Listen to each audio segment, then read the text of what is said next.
30 টাকায় লাচ্ছি, যশোরে ফার্স্ট আমার মনে হয় বর্তমান 2025 সালে।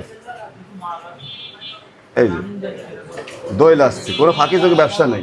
30 টাকায় 30 টাকায় লাচ্ছি, এটা কি সম্ভব? এটাই সম্ভব, আমার কাছে সবই সম্ভব। যা খাবেন সব 30 টাকা, যা চাবো তাই 30? যা চাবেন 30 টাকায় বানাই দেবো।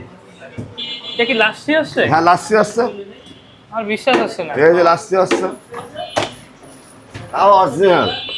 30 টাকার লাচ্ছি, তাও একদম অরিজিনাল, অনেক কিছু দিচ্ছেন তো, কি দিচ্ছেন? একদম অরিজিনাল। এটা কি? এটা চিনি, চিনি দিচ্ছেন? চিনি, দুধ, দই, লেবু দেবো নাকি, সব যাবে।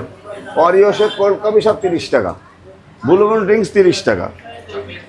এটা কি দিলেন? পানি? এটা সাদা, একদম সাদা কলের পানি, কলের পানি। তারপরেও স্বাদ হবে।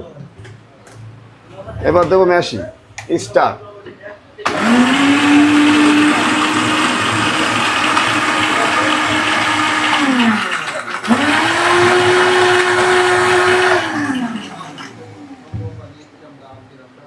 কেউ যাবে না। এই দেখেন লাচ্ছি রেডি। আরে মামা, এটা কি একদম হয়ে গেল? অরিজিনাল লাচ্ছি, 30 টাকার লাচ্ছি হয়ে গেল, 30 তাও আবার টাকা। স্পেশাল। মাত্র স্পেশাল 30 টাকা। 30 আরে টাকায়। বাপ রে মামা, এটা কি সুন্দর হবে খাইতে? সুন্দর হবে মানে মুখে ভালো লাগে লাগবে তো? থাকবে, মুখে লাগে থাকবে, দিচ্ছি, মুখে লাগে থাকবে।